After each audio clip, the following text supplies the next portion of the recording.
So, imagine you are standing on the stone wall of this massive fortified city, Okay, I'm picturing it. and you're looking out over the plains, right? And you are watching an invading army systematically burn your farm to the ground. Just completely destroying it. Exactly. Your ancestral home, your crops, literally everything you own outside those walls is just turning to ashes. Right, which is, a horrifying thought. It really is. And, you would naturally think this is the exact moment human beings snap. Oh, absolutely. The moment you just turn around, overthrow the leader who locked you inside this fortress in the first place, and throw open the gates just to make the destruction stop. Because the pain is just too much. Right. But human psychology does something entirely bizarre in this crucible. It really does. Instead of turning on the leader, you actually become fiercely, permanently loyal to them. Which makes no logical sense on the surface. Right. The destruction of your own property fundamentally rewires your brain to defend the person who ordered you to abandon it. It is a profound paradox. I mean, we assume loyalty is born out of prosperity, right? And protection. Yeah, that's the standard assumption. We assume that if a leader fails to protect our assets, our loyalty just evaporates. But when you look at the raw mechanics of survival, shared suffering, and the cognitive dissonance of sacrifice, well, they create a bond that is infinitely stronger than any peacetime promise. Which is exactly what we're unpacking today. I'm really looking forward to this one. Me too. Yeah. If you've ever wondered why some organizations completely crumble under the slightest pressure, while others seem to become almost untouchable and radically unified during a massive crisis, this deep dive is going to give you the exact structural blueprints. And the psychological ones, too. Exactly. We are looking at a masterclass in power dynamics, crisis management, and really the brutal realities of human leverage. Yeah, it's pretty raw stuff. It comes from a classic work of political strategy, specifically focusing on Chapter 10, titled, "In What Mode the Forces of All Principalities Should Be Measured." And just for some context here, the historical footnotes surrounding this source material explicitly reference an author, N.M., and point to the discourses on Livy. Right, which signals we are operating in a lineage of pragmatic, often ruthless, but undeniably effective political philosophy. Yeah, we're definitely not dealing with idealism today. Yeah. And our mission here is to extract the underlying mechanics of that philosophy. Right, like how do you truly measure the strength of a leader or an organization? Because the prevailing wisdom is usually to just look at a ledger. Yeah, you count the capital, you count the troops, you count the physical assets. Exactly. But this framework argues that, well, paper strength is an illusion. True strength is entirely about how resilient your internal structures and your followers are when everything goes spectacularly wrong. So if you are listening to this right now, maybe you are a founder running a startup, or maybe you're a director managing a complex department. Or maybe you are just endlessly fascinated by the hidden machinery of geopolitical power. Yeah, whatever your situation, this is for you. Because these raw rules of leverage, bureaucracy, and loyalty, they haven't changed in 500 years. They really haven't. Human nature is remarkably consistent. It really is. Okay, let's unpack this. The source material begins by identifying a massive, almost invisible structural trap that leaders fall into. Yes, the middle management trap. Right. It describes the perilous transition from what is called a civil order to an absolute one. Let's start right there. Good place to start. What exactly are we talking about when we differentiate a civil order from an absolute one? Well, think of a civil order as a system where power is heavily distributed. A leader in a civil order doesn't rule directly. Okay. They rule by means of magistrates.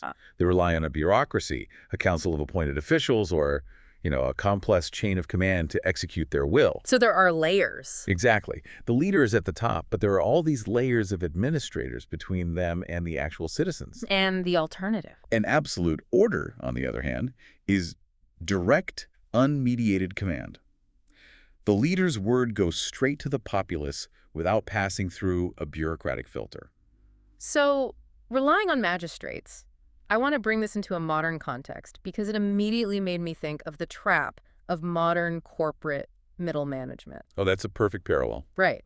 Imagine a CEO of a massive multinational company. They sit in the central corporate headquarters. Right, way up in the executive suite. Exactly. They never actually talk to the people on the factory floor or the ground level salespeople. You wouldn't even know their name. No, they rely entirely on regional directors and department heads, which are their magistrates, to communicate policy, enforce rules, and keep the engine running. Yeah, that is a spot-on analogy. Okay. The CEO is ruling by means of magistrates.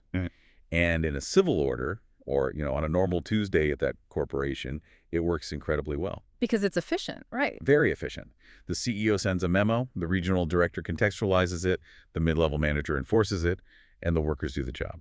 But the framework we are looking at states very clearly that this exact setup makes a leader's position inherently weaker and vastly more dangerous. It's a huge vulnerability. Why is delegating authority so perilous if it's literally the standard operating procedure for almost every large organization on Earth? Well, because you have outsourced your authority. You have inserted this thick layer of human agency between your will and the execution of your will. Right. The ruler remains entirely at the mercy of the citizens who hold those magistracies. So if they don't want to play ball. Exactly. As long as those middle managers agree with you and feel like cooperating, you appear to have power. But your power is entirely conditional on their continuous consent. This brings us to what happens in adverse times, a massive crisis. The real test. Right. In the corporate analogy, maybe it's a hostile takeover, a sudden economic crash, a devastating PR scandal, or like a global supply chain failure. When the pressure suddenly spikes. Yeah, the pressure spikes. And the observation here is that in these moments of intense pressure, those magistrates can take away the state with terrifying ease. And what's crucial to understand is how they take it away. Okay, yeah, how do they do it? Because it's not necessarily an armed rebellion or, a boardroom coup.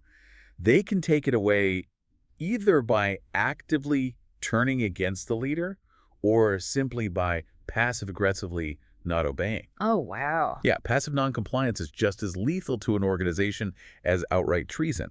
If the middle managers just drag their feet or miscommunicate the urgency or forget to implement a critical pivot, the leader falls. Yes. If that CEO suddenly realizes the ship is sinking and they need to pivot the entire company immediately to survive, and they try to bypass those regional directors and go straight to the... The workers are going to look around totally confused. Exactly. If I'm a worker on the factory floor and the global CEO suddenly bursts through the door screaming orders, my first instinct isn't to obey. Right. You'd be like, who is this person? Yeah, my first instinct is to look at my shift supervisor, the person who actually signs my timesheet and approves my vacation, to see if I should listen to this stranger. Because that's the person you actually know. I don't know the CEO. The CEO suddenly realizes they have absolutely zero direct authority over the people actually doing the work. Which brings us to the core psychological observation in this opening concept. It's all about time and habituation. Okay. The warning here is that the ruler does not have time in the midst of danger to seize absolute authority. Let me push back on that slightly, though. Sure. If the crisis is big enough and the leader is charismatic enough, couldn't they just step up to the microphone, explain the life or death stakes to the whole company, and rally everyone to their side in an instant? Why is time the limiting factor here? Because you are fighting against the deeply ingrained neuroscience of habit. Oh, interesting. Yeah, human beings under stress default to their most practiced behaviors. The citizens, or the workers in your analogy, they are accustomed to receiving commands from the magistrates. It's what they do every single day. Exactly. They have a muscle memory of obedience, and it is directed entirely at that middle layer. You cannot rewire the psychological habits and reporting structures of thousands of people in the middle of a burning building. Because everyone is just panicking. Right. When the crisis hits, cognitive load is maxed out. People seek the familiar. So they aren't ready to obey a sudden change in the command structure. Exactly. The framework notes that in these emergencies, the ruler will always face a severe shortage of those one can trust. That makes sense. You can't suddenly demand direct loyalty if you haven't cultivated the habit of direct obedience. The middle managers hold all the relational capital. Wow. If you wait until the adverse times to try and transition from a civil order to an absolute one, you are already too late. The structure will fracture before you can consolidate it. So what does this all mean? It means if you cannot rely on delegated authority on these magistrates when the building is on fire, you have to figure out how to ensure direct loyalty before the crisis hits. You have to build it early. Right. You have to establish that foundational, unshakable bond during what the source calls quiet times. Which brings us to a really fascinating and honestly somewhat dark behavioral observation. Yeah, it's about how people act when things are going well, right? Exactly. It is a critical warning about the illusion of quiet times. We have a profound tendency to project the behaviors of peacetime into our models for wartime. Here is where it gets really interesting. There is this incredibly vivid behavioral observation that our rulers simply cannot base their security on what they see in quiet times. And why is that? Because in quiet times, everyone runs, everyone promises, and each wants to die for the leader when death is at a distance. When death is at a distance.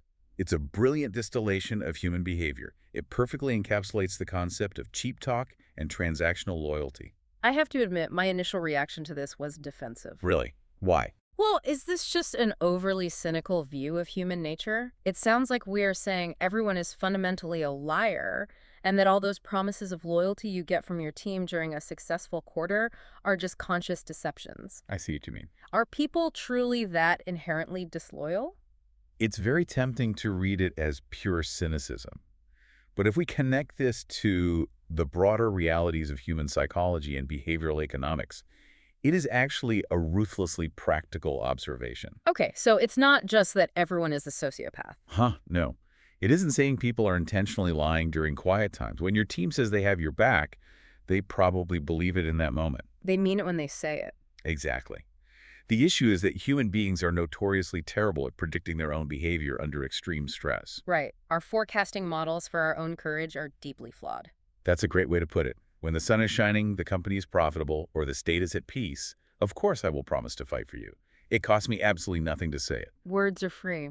Exactly. The social reward for expressing loyalty is high, and the physical or economic risk of making that promise is zero. But the dynamic flips entirely when adverse times arrive. Completely flicks. Yeah. When the state or the organization suddenly has need of the citizens, few of them are to be found. It's the difference between the organization providing for the people and the organization suddenly needing the people to bleed for it. Yes, exactly. In quiet times, the state is a dispenser of benefits. In adverse times, the state becomes a consumer of sacrifices. That's a huge shift. And when that transition happens, the crowds thin out. The promises evaporate because the context in which those promises were made no longer exists. And the stakes of misunderstanding this are absolute. There is a severe warning attached to this dynamic. The one-time test. Right. It points out that this test, this realization of true loyalty during adverse times, is all the more dangerous since one cannot make it but once. That is the terror of leadership right there. Yeah. You cannot run a true simulation. You can't just practice it. No, I mean, you could run all the fire drills and tabletop crisis exercises you want, but you can never artificially simulate the visceral biological fear of a true existential crisis. The real fear of losing everything. Right. You only get to test this hypothesis when the enemy is actually at the gates or when the market completely crashes. There are no do-overs. If your hypothesis is wrong, if you relied on the cheap promises of quiet times and your citizens or employees vanish when the pressure hits, you don't get to try a different management strategy next quarter. No. You lose the state, the company folds, the game is over. Which leads to a crucial strategic pivot. If you cannot rely on goodwill, if you cannot rely on the promises of quiet times, and if you only get one shot at the real test, what do? You need an ironclad structural guarantee. Right. A wise leader must engineer a reality where the citizens always and in every quality of time have need of the state and of the leader himself. Only then will they always be faithful. Have need of the state and of himself. Let's spend some real time unpacking this because it feels like the central linchpin of the entire internal strategy. It absolutely is. What does it actually mean to manufacture that level of need? Initially, it sounds a bit tyrannical. It does sound harsh. Yeah, it sounds like holding people hostage or creating a monopoly on basic survival. It's easy to misinterpret it as ruling through pure terror or deprivation, but that is a highly unstable strategy. Why is that unstable? Well, if you just terrorize people, they don't actually need you. They just fear you. And the very moment they perceive an opportunity, they will eliminate you simply to remove the source of their fear. Right, they'll just kill the tyrant. Exactly. Manufacturing need is about structural integration. It is about deeply intertwining the leader's survival with the citizen's own well-being, their daily survival, and their long-term prosperity. So it's building a system where if the leader falls, the citizen's own life architecture collapses with them. Precisely. Let's look at this through a modern organizational lens. Think about a company where the founder has built a highly specific culture, a unique compensation structure, perhaps equity sharing, and a specialized workflow. Something you can't just get anywhere else. Right. Every single employee's long-term financial security, their career identity, and their daily operational success is deeply intertwined with that founder's specific vision remaining intact. So if a hostile board of directors swoops in and tries to oust that founder, the employees don't just see a boss getting fired. No, they see their own ecosystem being threatened. They see their equity potentially dropping, their unique working culture being destroyed, and their own future security compromised. Right. They need the founder to stay in power for their own sake.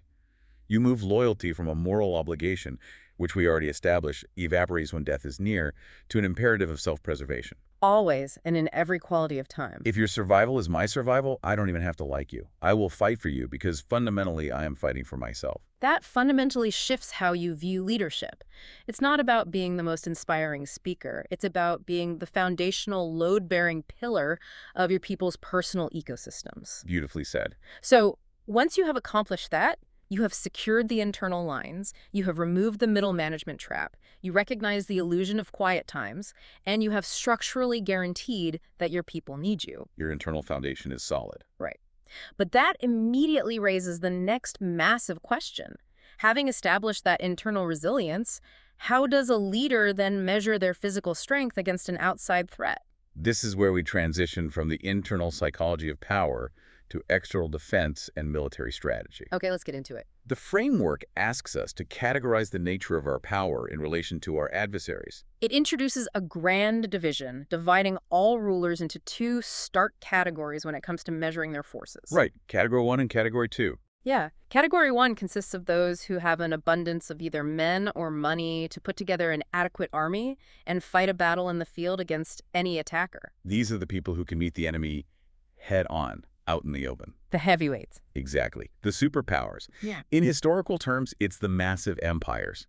In business terms, it's the tech monoliths with unlimited capital reserves who can simply outspend, outmarket, or buy out any competitor. They have the resources to play pure offense, to project power outward into the field. They don't need to hide. But then there is Category 2, and this is where the strategy gets fascinating. This is the really relevant part for most people. Right. Category 2 consists of those who cannot appear in the field against an enemy. They lack the raw mass, the sheer numbers, or the capital to fight an open battle. Instead, they are compelled by necessity to take refuge behind walls and to guard them. The underdogs. Yeah, the ones who are structurally at a disadvantage in terms of raw, deployable mass and must rely entirely on asymmetric defensive strategies.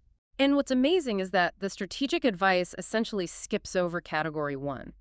It basically treats having overwhelming resources as self-explanatory. Right. Like, of course, if you have infinite money and troops, you go fight in the field. Just go win. Exactly. But it focuses deeply on Category 2. It speaks directly to the leader who is forced to retreat, who must hide behind walls. And what is the tactical advice for them? The directive is incredibly strict and unforgiving. It says they must fortify and supply their own towns and to take no account of the countryside. Take no account of the countryside. That is a profoundly difficult strategic pill to swallow. It sounds totally counterintuitive, and frankly, it sounds weak. It does feel weak at first glance. Let's really look at what this means. If you are a historical prince, the countryside is your territory. It's what makes you a prince. Right. It's where your farms are, where the raw materials are harvested, where the villages are.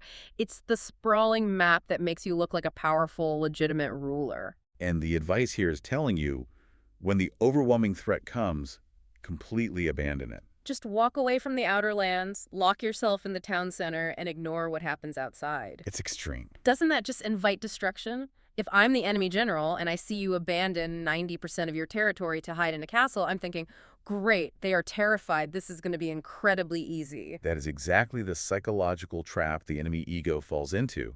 And it's why this strategy requires an unbelievable amount of discipline from the defending leader. Because it hurts the ego to retreat. Human ego, especially a leader's ego, wants to defend everything. You want to protect every inch of your market share, every single product line, every acre of land. But you can't. No. If you are in Category 2 and you try to defend the sprawling, unfortifiable countryside against a superior force, you stretch your already limited forces too thin. You just get wiped out. You get crushed in the open field and you lose everything. So retreating isn't weakness. It's the ultimate concentration of force. Exactly. By abandoning the countryside and concentrating all of your defensive power, your resources, and your loyal citizens into a single, highly fortified point. The town. Right, your Yeah. town, you completely alter the psychological calculus of the attacker.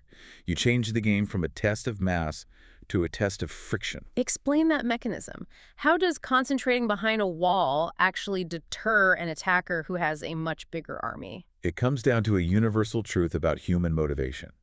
Men are always hostile to undertakings where difficulties may be seen. We actively avoid obvious friction. Always. We look for the path of least resistance. Sure. If an enemy general arrives and surveys the landscape, and instead of a dispersed, easily panicked army in the open field, they see a ruler who has concentrated everything into a massively strong, well-fortified town, The math changes. math completely changes. And crucially, if they see a ruler who has also secured the internal loyalty we discussed earlier, A ruler who is not hated by the people inside those walls. exactly, that enemy will evaluate the situation and attack always with great hesitation. Because the physical walls create a psychological barrier. It removes the illusion of a quick, glorious victory. Yes, it signals to the enemy, this will not be a swift conquest. This will be a slog. It's going to hurt. It will be an agonizing, protracted, miserable, expensive effort. You deter the attack not by matching their army man for man in the open, but by making the cost of the attack visibly and painfully high. You make the difficulty undeniable. Exactly. Okay, so that is the theory of the fortress. Fortify the town, ignore the rest, and rely on the enemy's natural aversion to friction. Right. But to really understand what a well-fortified town actually looks like in practice, we are given a fascinating, highly detailed historical case study. The model of ultimate Category 2 success? Yeah, the cities of Germany during the 16th century. This is such a rich historical example. The geopolitical landscape of the Holy Roman Empire at that time was incredibly complex. Lots of moving parts. You had an emperor, you had massive surrounding powers, but nestled within this framework were these anomalous, highly resilient, independent cities. Right, they are described as having a very unique status. They are very free, they have very little countryside to begin with, and they obey the emperor only when they actually want to. Which is a wild dynamic to imagine. It really is a small city, basically ignoring the superpowers surrounding it. And it notes that they do not fear the emperor or any other power. And why is that? Because they have perfected the architecture of the fortress. Let's break down the anatomy of this perfect defense, because it's not just about thick stone. Let's start with the physical layer. The physical layer is the prerequisite. It's straightforward, but imposing. Right. They have suitable ditches, massive walls, and sufficient artillery. They have engineered a landscape where, as we just discussed, everyone who looks at it immediately thinks their capture would be toilsome and difficult. The friction is visible. But you're right, the physical shell is useless if the internal logistics fail. Which brings us to the logistical defenses. It notes that these cities always keep in their public stores enough to drink, to eat, and to burn for a year. A full, guaranteed year's supply of food, water, and fuel. Think about the logistical mastery required to do that in the 1500s. It's staggering. We aren't talking about canned goods and refrigeration. We're talking about massive grain silos, perfectly managed cisterns, and enormous stockpiles of wood and coal. They have effectively neutralized the primary weapon of any siege warfare, which is starvation. Right. An enemy surrounds a city to choke it out. By stockpiling a year of lifeblood, the city buys itself 12 months of guaranteed physical survival, regardless of what happens outside. But here's where it gets really interesting. This is the detail that completely reframed my understanding of crisis management. Oh, the economic strategy. Yes, it's an economic masterstroke. The architects of these cities realized that just hoarding food isn't enough. No, it's not. Imagine the scenario. You have a walled city packed full of people, the common citizens, the workforce, and they are trapped inside for a year. Just sitting there. If you just open the granaries and give them free rations every day, you drain the public treasury at an alarming rate. You go bankrupt. But worse than that, you have a city full of anxious, terrified people with absolutely nothing to do but stare at the enemy camp outside the walls. Which is a perfect recipe for internal collapse. Idleness during a crisis breeds rumor, resentment, and eventually mutiny. Exactly. So what do the German cities do? To keep the people fed without draining the public funds, they always keep in common supply enough raw materials to be able to give them work for a year. This is brilliant. They supply the materials for the specific employments that are the nerve and the life of that city, the very industries from which the working class is fed. It's a breathtaking insight into human management. Supplying work, rather than just handing out rations, solves multiple catastrophic problems simultaneously. Break that down for us. First, economically, it keeps the engine of the city running. Value is still being created, trades are still being practiced, and goods are being produced even while the city is under siege. So the economy doesn't freeze. Right, the public treasury isn't just bleeding out. It's facilitating an internal, closed-loop economy. It's preserving the actual lifeblood and identity of the city. If they are a city of weavers, they keep weaving. If they're blacksmiths, they keep forging. Exactly. But psychologically, the impact is even more profound. Supplying work prevents idleness. In boredom. Yes. By giving the citizens their daily work, you maintain social order. You preserve their dignity. You give them a routine. And routine is comforting. Routine is the ultimate antidote to panic. Instead of pacing the walls and whispering about the impending doom, their minds are focused on their craft, the daily quota, their normalized existence. Oh, and this ties perfectly back to what we talked about in the first segment. About needing the state. Yes. Engineering a system where the citizens need the state. During the siege, the state isn't just giving them a handout. The state is providing the very means of their livelihood, their daily purpose, their normalcy, in the midst of absolute chaos. The state becomes the sole provider of their economic reality. It permanently reinforces that structural bond. The implicit contract becomes, you rely on me for your raw materials, your work, your dignity, and your food. We're in this together. If the walls fall, your entire way of life vanishes. Right. And just to complete the blueprint, it's also noted that these cities hold military exercises in repute and have institutions to maintain them. So the citizens are not just working. They are culturally and physically prepared for defense. It is a totally self-sustaining ecosystem of resilience. You have physical walls to deter the enemy, logistical hoarding to buy time, economic purpose to maintain sanity, and a military culture to maintain readiness. It's the perfect machine. Okay, so you have built this perfect machine. You are secure inside your German city, but eventually reality hits. The enemy doesn't just look at the walls and walk away. No, they set up camp. What happens when the enemy actually shows up and begins to test the psychological limits of the people inside? This brings us to the true crucible. Because an enemy army isn't just a physical threat. An enemy army is a massive psychological stressor designed to break the will of the populace before breaking the walls. There is a fascinating dynamic set up here between the limits of the attacker and the vulnerability of the defender. Let's start with the attacker. First, let's look at the limits of the attacker. It makes a very bold assertion. A prince with a strong city who isn't hated by his people simply cannot be successfully attacked. Why is that? Because worldly things are so variable that it is next to impossible for an attacker to stand with their armies idle in a siege for a whole year. This is a crucial observation about the logistics of aggression. We often overestimate the staying power of an attacking force. Yeah, we think they can just stay there forever. But maintaining an army in the field for a year is an administrative nightmare. You have to feed thousands of soldiers in hostile territory, prevent the outbreak of disease in military camps, keep morale high when there is no fighting to do, and constantly pay them. And stuff is happening back home, too. Furthermore, while the general is sitting outside this city, political dynamics are shifting back home. Seasons are changing. Winter is coming.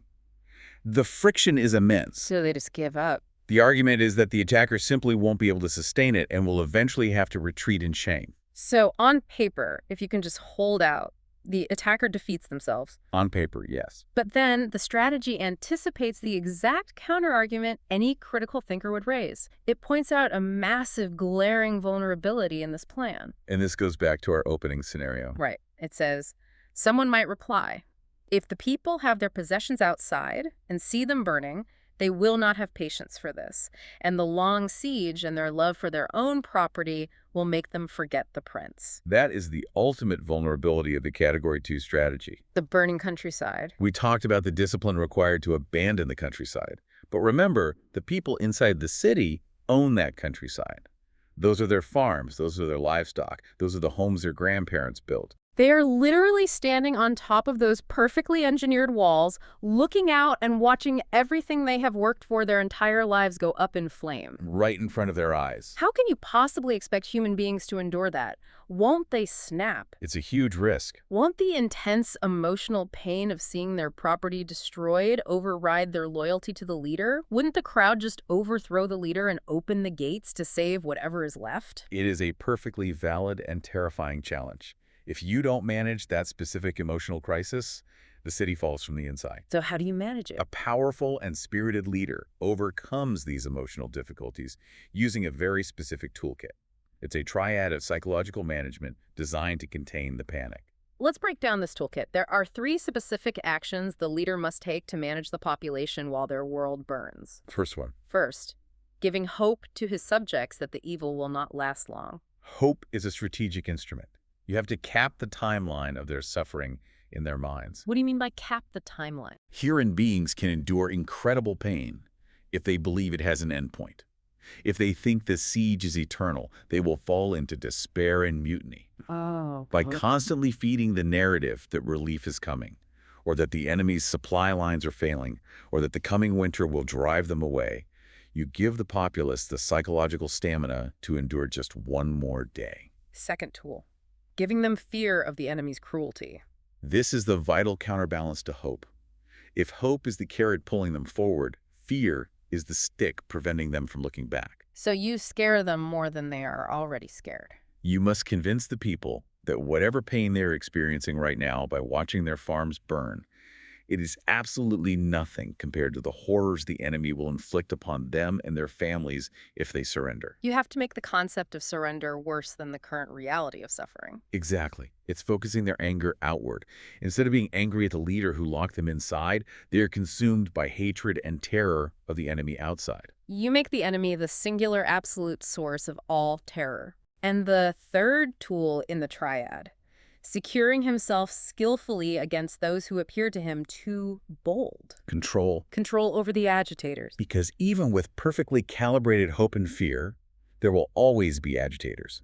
In any population under stress, there will be individuals who crack under the pressure, who try to incite panic, who whisper about surrender, or who actively plot a mutiny. You can't let that spread. No, the leader must ruthlessly, skillfully, and preemptively identify these bold individuals and neutralize them. How so? Whether that means isolation, imprisonment, or assigning them to areas where they have no influence, you cannot allow their panic to infect the broader crowd. Hope, fear, and control. If you deploy those 3 mechanisms perfectly, you create a psychological containment field that keeps the population stable while the countryside burns. That's the triad. But here is where we reach the most profound insight of this entire deep dive. This is the real turning point. It's not just about managing the psychological pain of the burning countryside through hope and fear. It is about understanding the timing of when that burning actually happens and how human beings process trauma. This is where we move from brilliant tactical strategy into a deeply unsettling yet incredibly accurate observation of the human condition. There is a crucial fact about the timeline of the destruction. It notes that the enemy reasonably would burn and ruin the countryside on their arrival. Right at the start. The very first thing the invading army does when they show up is set fire to everything outside the walls. Which is entirely logical from the enemy's perspective. They want to instill immediate terror, demonstrate their power, and deprive the defending city of any last-minute resources they might try to gather. But look at the emotional state of the defenders at that exact moment of arrival. At that moment, men's spirits are still hot and willing for defense. Adrenaline is peaking. The threat has just materialized from a rumor into a reality. The reality of the siege is fresh, the leaders have just given their rousing speeches, and the people are riled up, angry, and fiercely unified in their defiance. So they watch their farms burn while they are in a state of maximum psychological heat and adrenaline. They are too pumped up to surrender in that first moment. They want to fight. But what happens next? What happens when the adrenaline wears off? It details the emotional shift perfectly. Because after several days, when spirits have cooled, the damage has already been done, the evil has been received, and there is no more remedy for it. The ashes are cold, The adrenaline is gone. The reality sets in. The reality of their poverty sets in, their homes are gone, and they can't unburn them. This is the moment. This is the exact moment you would bet every dollar that they turn on the leader. You really would think so. The moment the anger at their permanent loss finally overrides their initial heat and patriotic fervor. But instead, we get this ultimate psychological twist. And what is that? It states that at this exact time, when the damage is permanent, they actually come to unite with their prince so much the more. It is stunning. They unite more tightly with the exact leader who ordered them to abandon their property to be destroyed in the first place. Why? How does that make any logical sense? It defies common sense. If someone told me to leave my house and then a gang burned it down, I wouldn't love the person who told me to leave. No, you'd be furious at them. But the explanation is devastatingly simple.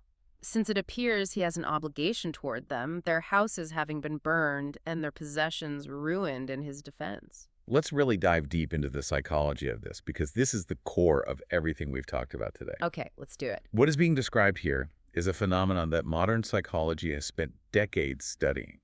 It perfectly aligns with concepts like cognitive dissonance, the sunk cost fallacy, and effort justification. For houses having been burned in his defense, they have made the ultimate sacrifice for him. Exactly. When human beings sacrifice something of massive value for a cause or for a leader, it creates a severe psychological crisis. A crisis of meaning. Yes. If the citizens were to turn around after their homes burned and say, you know what, this leader is terrible, we should surrender, they would be forced to admit a horrifying truth. That they lost everything for no reason. They would have to admit that they let their homes burn for absolutely nothing, that their sacrifice was meaningless, that they are fools. And we can't accept that. The human ego simply cannot tolerate that level of dissonance. So to justify the horrific, irreversible loss of their property, they have to double down on the righteousness of the cause. They have to. They have to convince themselves that the leader is absolutely worth it. Yes. And it creates a perverse inversion of psychological debt.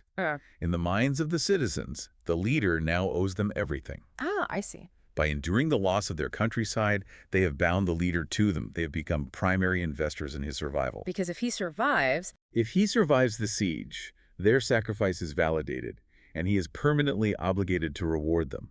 If he falls, they lose not only their homes, but the very meaning and justification of their suffering. It's summarized in one devastatingly accurate core maxim. The nature of men is to be obligated as much by benefits they give as by benefits they receive. That is the sentence that changes everything. It really does. We normally think of loyalty as purely transactional in one direction, right? The leader gives me things, money, protection, status, so I am loyal to the leader. I receive a benefit, so I am obligated. But this reveals the darker, infinitely stronger bond. If I suffer for you, if I give you a benefit like sacrificing my ancestral home to secure your defense, I become obligated to you. My own sacrifice anchors my identity to your fate. Exactly. It is the paradox of obligation.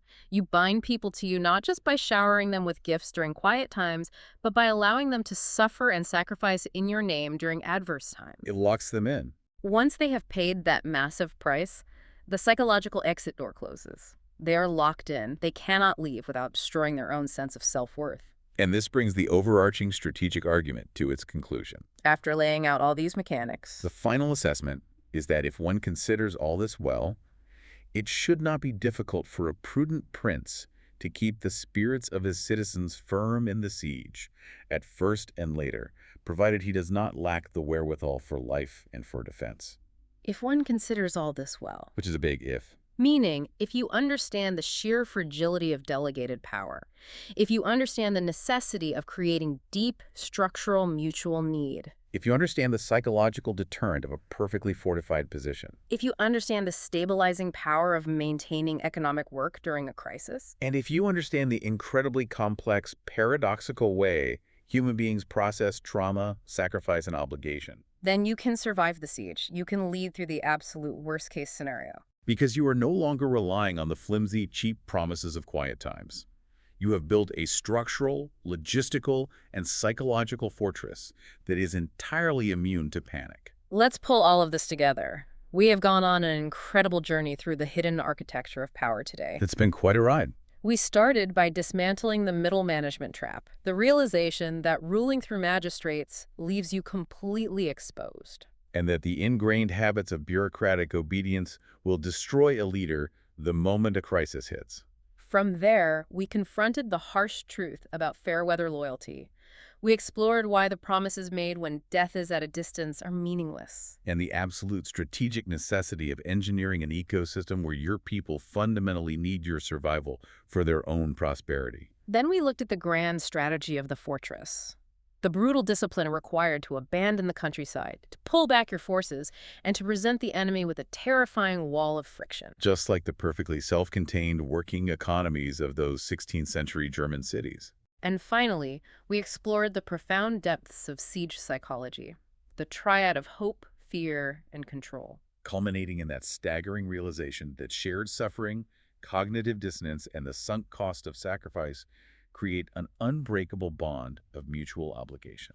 It completely rewrites the math on how you measure structural integrity when humans are the building blocks. It really does. And that brings us to the end of our deep dive today. But before we go, I want to leave you, the listener, with a final lingering thought inspired by these centuries-old strategies. A question to mull over as you look at your own life. Always good to have something to think about. Look at the relationships, the organizations, or the teams you are a part of right now. Are the people around you loyal to the leadership simply because things are quiet, the economy is good, and death is at a distance? Or have they been structurally, economically, and psychologically bound to the group so tightly that a massive crisis would only make them unite further? Think about what your countryside is. What are the sprawling, unfortifiable things outside your walls that your ego is trying to protect? And ask yourself the hardest question. What would happen to the people inside your walls if that countryside burned tomorrow? Would they break and open the gates? Or have they sacrificed enough that they would double down and fight for the fortress? That's the real test. Because ultimately, we are not bridges and we are not skyscrapers. The math of human loyalty is messy, emotional, and driven by needs we barely consciously understand. Yeah. And when the pressure finally hits, the only thing that holds the structure together is the unseen architecture you built in the quiet times. A fascinating blueprint to consider, whether you are trying to build a modern business or secure a principality. Thank you for joining us on this deep dive into the architecture of power and resilience. Until next time.